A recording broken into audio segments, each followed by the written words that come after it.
বৈষম্য বিরোধী ছাত্র আন্দোলন দেখেছি আমরা পুরো জুলাই মাস ধরে। সেই জুলাই মাসে যে আন্দোলন ছাত্রদের আন্দোলন ছিল, সেই আন্দোলন ধীরে ধীরে হয়ে উঠলো এক দফার আন্দোলন।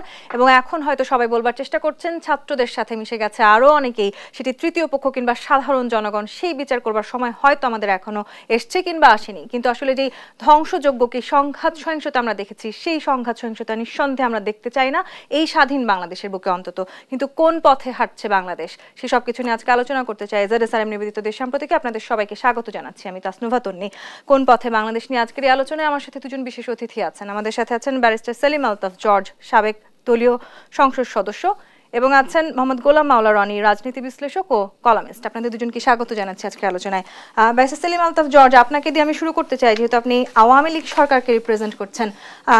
এক কথায় উত্তর চাই একটি, সেটি হচ্ছে যে সময়টাতে আসলে আমরা সংঘাত সহিংসতা দেখেছি, আবু সাঈদের মৃত্যু নিশ্চয়ই আমাদের পুরো দেশকে এক জায়গাতে নিয়ে এসছে।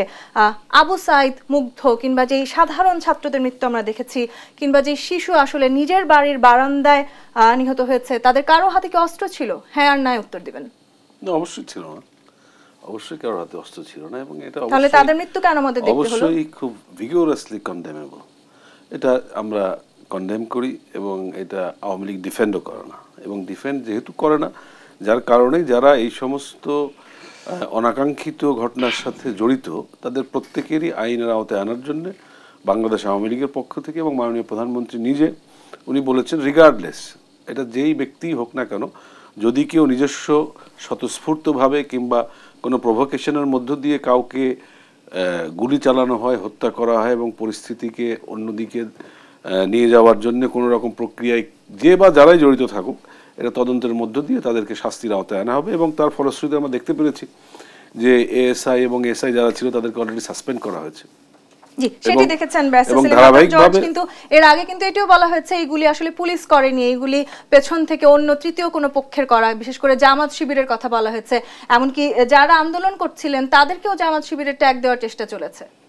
আমি এটা এই যে পেছন থেকে তৃতীয় পক্ষ করেছে, পুলিশ করেনি, এটা হু সেড দ্যাট, এটা কে বলেছে? এটা যেই ল এনফোর্সিং এজেন্সির সদস্য যাদের উপরে দায়িত্ব দেওয়া হয়েছিল তারা এই কথাটা বলেছে। কিন্তু যখন তদন্তে বের হয়ে আসলো যে তাদের এই কথাটা সঠিক নয়, তখন তাদের যে শাস্তি প্রাপ্য সেই শাস্তিটা প্রদান করা হয়েছে। এটা হচ্ছে আপনার প্রথম কথা। দ্বিতীয় কথা হচ্ছে, আপনি সেকেন্ড কোশ্চেনটা কি ছিল? আমরা আসলে যে জিনিসগুলো দেখলাম, কিংবা আবু সাঈদের যে মৃত্যু আমরা দেখেছি, সেই মৃত্যুতে আমরা একই রকম স্টেটমেন্ট বারবার পরিবর্তিত হতে দেখেছি। আমরা দেখেছি তৃতীয় পক্ষের কথা বলা হচ্ছিল, আজকে আবার দেখলাম যে তাদেরকে ক্লোজ করা হয়েছে। সরকার আসলে সিদ্ধান্তগুলো একটু দেরি করে নিচ্ছে না? এটা সিদ্ধান্ত দেরি কিংবা দ্রুত নেওয়ার বিষয় না। দেখেন, যখন একটা ইনসিডেন্ট ঘটে, সেই ইনসিডেন্টটা আপনি অনেক সময় সামনাসামনি দেখে বোঝা যায় যে কোনটা সত্যি কোনটা মিথ্যা। কিন্তু যখন একটা ক্রিমিনাল কেসের ভিতরে চলে আসে, তখন রনি ভাইও খুব ভালো মতো জানেন এবং যারা এ বিষয়ে ধারণা রাখেন তারাও সবাই জানে, এটা একটা নির্দিষ্ট প্রসেসের ভিতর দিয়ে যে তারপরে দোষী সাব্যস্ত হয়। সেই প্রসেসটা 2 দিনও হতে পারে, 10 দিনও হতে পারে। তো যার কারণে সেই প্রসেসটা কমপ্লিট হওয়ার পর যখন দেখা গেল যে ব্যক্তি আপনার মিথ্যা কিংবা অসত্য কোনো বর্ণনা দিয়েছেন, সেটা যখন ধরা পড়ে তখনই তার শাস্তির আওতায় আনা হয়। এক্ষেত্রে ঠিক তাই হয়েছে। আর তৃতীয় পক্ষ, চতুর্থ পক্ষ নানান কথাবার্তা বিভিন্নভাবে আপনার উঠে আসছে। এখন দেখেন, পরিস্থিতি যেদিকে যাচ্ছে এবং পরিস্থিতির যেরকম আমরা দেখতে পাচ্ছি অবয়ব, সেই অবয়বের ভিত্তিতে একটা কথা খুব পরিষ্কারভাবে বলাই যায়। কেননা স্টুডেন্টসদের যে দাবি দেওয়া, সেই দাবি দেওয়া কিন্তু আপনার প্রথমে ছিল বেশ কয়েকটা। এখন তাদের একটা দাবি, পরিষ্কার দাবি। সেই দাবি হচ্ছে কি? একটা দাবি, সরকারের পদত্যাগ, একটা দফা। তো কোনো ছাত্রদের দাবি দেওয়া এটা কিন্তু এক দফায় যেতে পারে না। যেটা মির্জা ফখরুল ইসলাম সাহেব গত 14-15 বছর যাবত এই এক দফার কথা বলে আসছেন। তো সেই এক দফা একটা রাজনৈতিক দল, বাংলাদেশ আওয়ামী লীগের অপোনেন্ট একটা পলিটিক্যাল পার্টি, তারা দীর্ঘদিন যাবত এই এক দফার কথা বলে আসছে। ছাত্ররা যেই দাবি দেওয়া নিয়ে ছিল, সেই দাবি দেওয়ার বিভিন্ন ধাপে ধাপে কয়েকটা দাবি তারা করেছে, কখনো 5টা, কখনো 7টা, কখনো 8টা দাবি দেওয়ার ভিতরে ছিল। এবং খুব পরিষ্কারভাবেই এ যাবৎকালে ছাত্রদের কোনো দাবি দেওয়া কোনোদিন একটা দাবি থাকে নাই। তো এখন পরিষ্কারভাবে বোঝা যাচ্ছে যে তাদের ওই এক দফা দাবি এবং আমাদের অপোজিশন পলিটিক্যাল পার্টি তাদের যে এক দফা দাবি, এটার সাথে যদি আপনি সংমিশ্রণ ঘটান, তো খুব সহজেই বোঝা যায় যে এর পেছনে তৃতীয়, চতুর্থ কিংবা পঞ্চম কোন পক্ষ কিভাবে কাজ করছে। এটা হয়তো আজকেই আমরা বিশ্লেষণ করে বের করতে পারবো না, কিন্তু বোঝাই যাচ্ছে স্বাভাবিকভাবে এবং সাদা চোখেই বোঝা যাচ্ছে যে এর পেছনে পলিটিক্যাল ইনফ্লুয়েন্স ইজ মাস্ট। জি, আমরা আসলে সব ধরনের আন্দোলনকে সবসময় রাজনীতিকরণ করতে দেখেছি, আমাদের ইতিহাস আসলে তাই বলে। মোহাম্মদ গোলাম মাওলা রনি, আপনার কাছে আসতে চাই। গণভবনের দরজা খোলা রয়েছে, মাননীয় প্রধানমন্ত্রী বলেছেন। এই দরজা আসলে আরেকটু আগে খুললে ভালো হতো কি? না, প্রথমত গণভবনের দরজাটা উনি খোলা রেখেছেন। এখন সেখানে কে যাবেন এবং কিভাবে যাবেন, আদৌ যাবেন কিনা, এটা কিন্তু অত্যন্ত গুরুত্বপূর্ণ প্রশ্ন। অতীতে যারা গণভবনে গেছেন তারা সবাই সেখান থেকে যে শিক্ষা নিয়ে এসেছেন, খুবই তিক্ত শিক্ষা এবং অনেক অস্তিত্ব সংকটে পড়েছে। 2018 সালে সেই গণভবনে ডক্টর কামাল সাহেব গিয়েছেন, মির্জা ফখরুল সাহেব গিয়েছেন, মওদুদ আহমেদ সাহেব গিয়েছেন। তো এরা সবাই তাদের জীবন যৌবন রাজনীতি সব কিছু সেখানে শেষ হয়ে গিয়েছে। পরবর্তীতে আবার সেই গণভবনে মেজর আক্তার সাহেব গিয়েছেন, তমুল আলম খন্দকার গিয়েছেন, অন্যান্য যারা গিয়েছেন সরকারের সাহায্য করার জন্য, তারা সবাই কিন্তু সেখান থেকে এখন তারা এত হতাশ হয়ে ফিরে আসছেন। ফলে এখন গণভবনের দরজা খুললে এবং সেখানে ডাকলে যে লোকজন যাবে আমার কাছে মনে হচ্ছে না। এর কারণ হলো প্রধানমন্ত্রীর পদ বা গণভবন, বঙ্গভবন কিংবা পৃথিবীর যে কোনো রাজপ্রাসাদের যে দরজা, এগুলো খুবই পবিত্র পদ পদবী এবং আবাসস্থলগুলো। ইংরেজিতে একটা শব্দ আছে, আমরা যেহেতু জর্জ লয়ের ছাত্র, উনি জানেন যে রাজা কখনো মিথ্যা বলেন না, রাজা কখনো মিথ্যা বলেন না। রাজ সিংহাসনে বসে রাজা মিথ্যা বলতে পারেন না। কিন্তু কোনো রাজার বিরুদ্ধে যখন তার অধীনস্থ লোকজন অভিযোগ করেন যে you are not trustworthy, you are not dependable, তখন সেই রাজার জন্য এর চাইতে অসম্মান এবং অমর্যাদা করার কোনো বিষয় থাকে না। তো যার জন্য রাজনীতিতে সবাইকেই বড় পদ পদবিতে রেখে তিনি যেটা কথা দেন সেই কথার উপর তাকে থাকতে হয়। কিন্তু দুর্ভাগ্যজনক হলেও সত্য যে মাননীয় প্রধানমন্ত্রী, আমি যেহেতু একসময় আওয়ামী লীগ করেছি, উই ডিউ রেসপেক্ট, তো এখন তার অনেকগুলো ভালো দিক আছে যেগুলো আমি এখন আমার মুখে এই মুহূর্তে বলাটা সাজে না। অনেকগুলো ভালো দিক আছে, কিন্তু তার আশেপাশে এত অথর্ব, এত অযোগ্য, এত বিভৎস নফরতকারী, যাদের দেখলে মেজাজ গরম হয়ে যায়, মনে হয় চড়াই দুই গালের গাল ফাটাই ফেলি।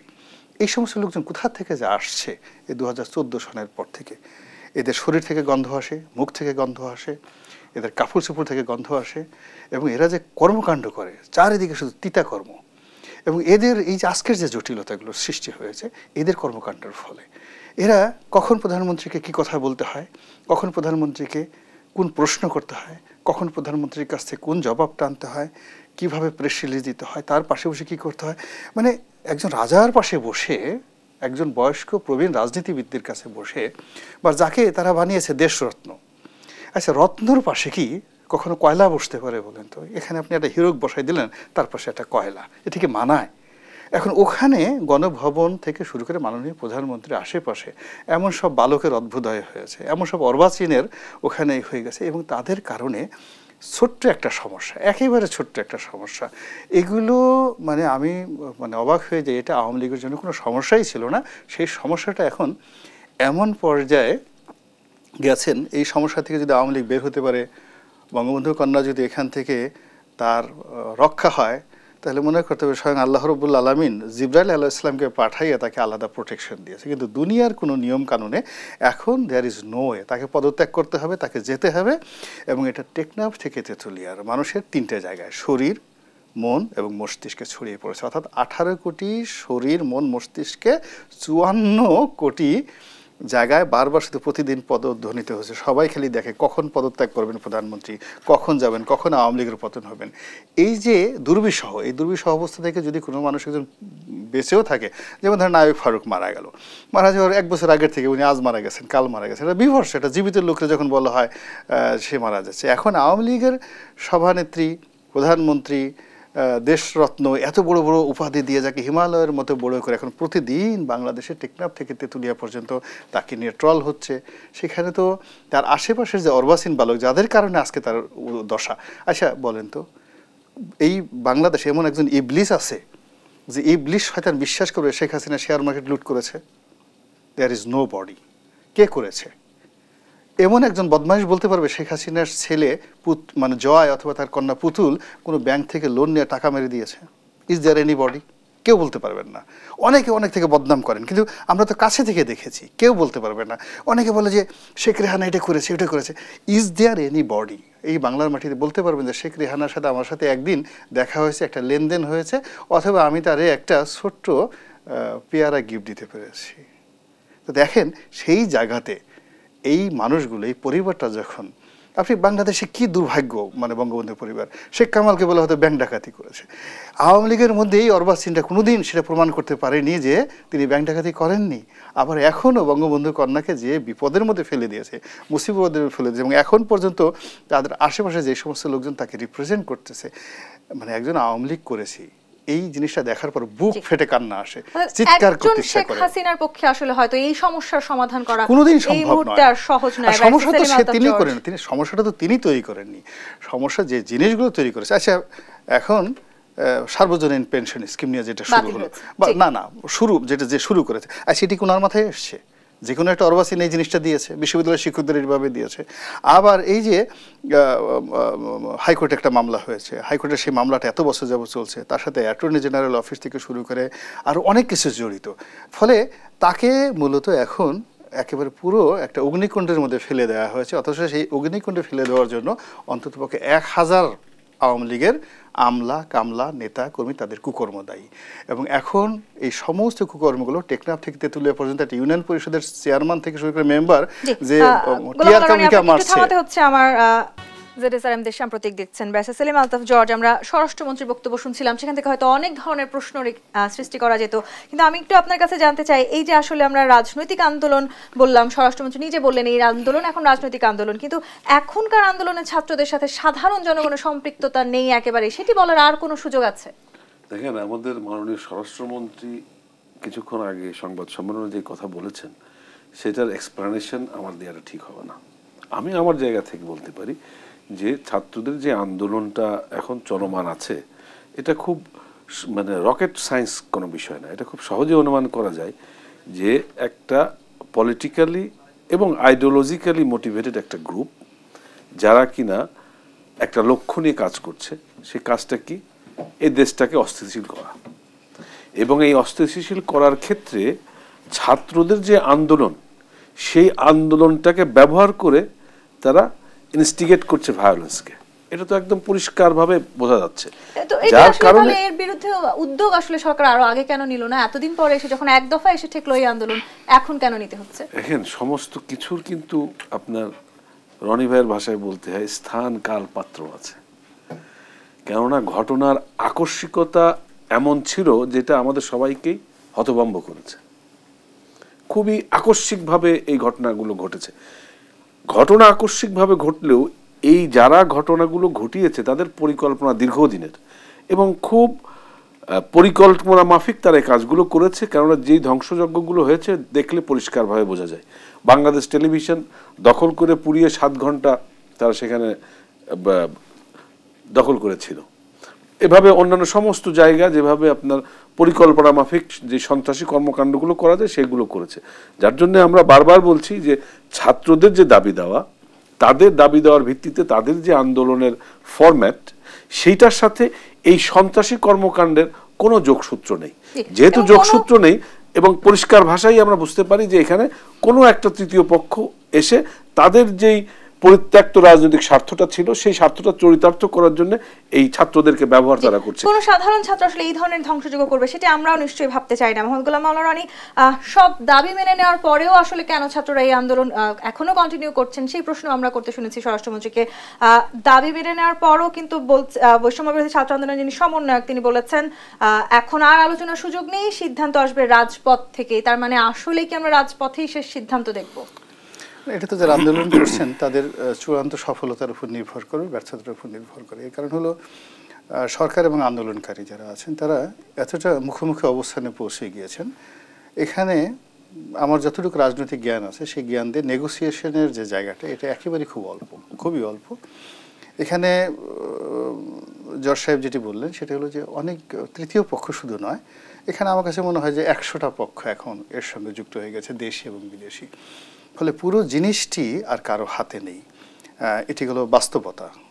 2 নম্বরে যেটা হলো স্বরাষ্ট্রমন্ত্রী, মাননীয় স্বরাষ্ট্রমন্ত্রী, তার বক্তব্য শুনছিলাম, আমার খুব মায়া লাগছিল ভদ্রলোকের জন্য, বিকজ ওনার সঙ্গে আমার ব্যক্তিগত সম্পর্ক ভালো ছিল। এখন অনেকদিন যাবো যেহেতু সে মন্ত্রী হয়ে গেছে, অনেক বিরাট ব্যাপার, এরপরে মন্ত্রী হওয়ার পর দেখা সাক্ষাৎ হয়নি, কিন্তু পার্লামেন্টে 5টা বছর উনি আর আমি পাশাপাশি বসতাম। পাশাপাশি অত্যন্ত ভদ্রলোক মানুষ, শান্তশিষ্ট মানুষ, একদম ওই মাথা নোয়ায় চলতেন, আগে সালাম দিতেন, সবার আগে সালাম দিতেন, নরম ভাষায় কথা বলতেন। কিন্তু আজকে দেখলাম যে একেবারে ক্লান্তিতে বিধ্বস্ত হয়ে গেছে, মুখে কালো দাগ পড়ে গেছে। তো যার জন্য হি নিড রেস্ট।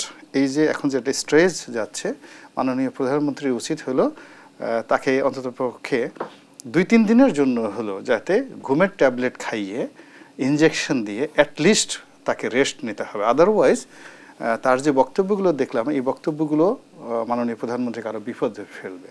যেমন তিনি শিশু বিশেষজ্ঞ না হয়েও কোনটা শিশু, কোনটা কিশোর, কোনটা যৌবন, এইগুলো নিয়ে যে সকল কথাবার্তা বলছিলেন, এতে মূলত তার যে তিনি যে স্বাভাবিক অবস্থাতে নেই, এটাই কিন্তু প্রমাণিত হচ্ছিল। সক্রেটিসের একটা বিখ্যাত বক্তব্য আছে যে child may be wiser than the old.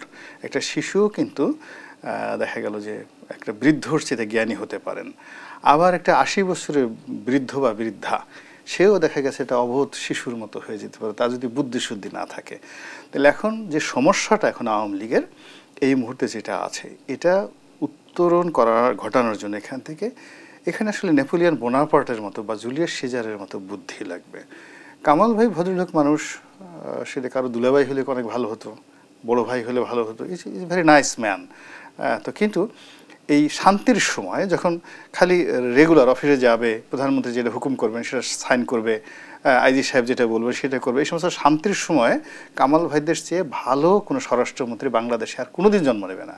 He is one of the best মানে home minister in all times, in terms of peace and prosperity, যখন একটা দেশ শান্তিতে থাকে।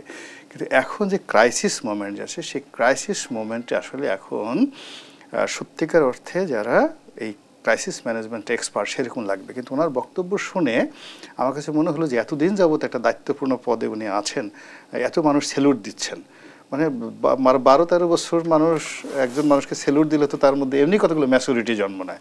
কিন্তু তার এই বক্তব্যের মধ্যে আমি সেই ধরনের কোনো আশাব্যঞ্জক কিছু পেলাম না, যে এর কারণে তার এই বক্তব্য শুনে আন্দোলনকারী দেশবাসী এমনকি তার দলে যারা নেতাকর্মী আশ্বস্ত হবে। এখানে একটা জিনিস বুঝতে হবে, কামাল ভাইয়ের জন্য আমি বলছি, তাকে খুব স্পষ্টভাবে বলতে হবে যে কেন তিনি 18 তারিখের পরে ব্লক রেট দিলেন। এই সমস্যাটা, আজকের এই সমস্যাটা ব্লক রেট থেকে।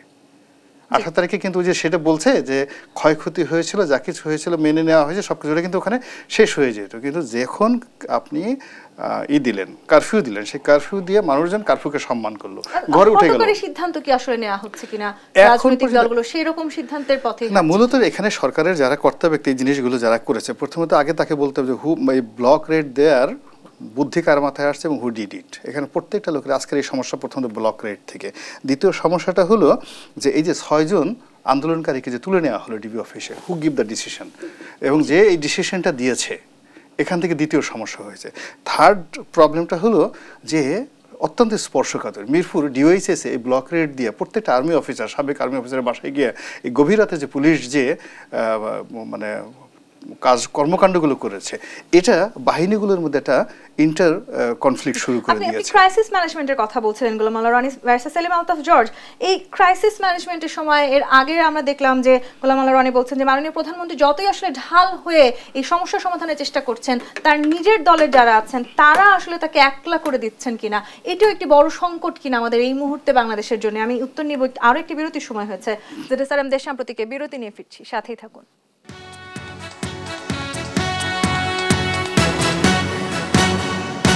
সাম্প্রতিক দেখছেন সেলিম আলতাফ জর্জ। প্রধানমন্ত্রী একলা হয়ে গেছেন কিনা, কিংবা তাকে আসলে ঢাল দেবার জন্য যাদের প্রয়োজন ছিল তারা কি আসলে সরে গেছেন? না, that's not true at all.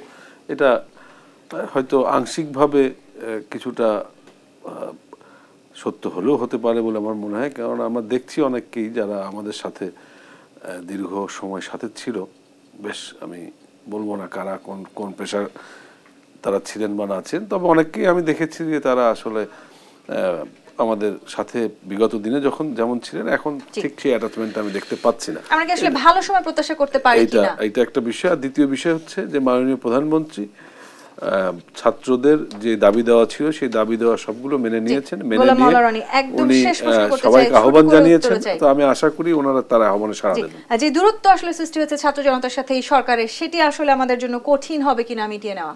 এটা সম্ভব নয়, দূরত্ব মেটানো সম্ভব নয়, পরিণতি ভোগ করতে হবে। সরকার যদি উইন করে, ছাত্র এই যারা আন্দোলন করতেছে একটার পিঠের চামড়া থাকবে না।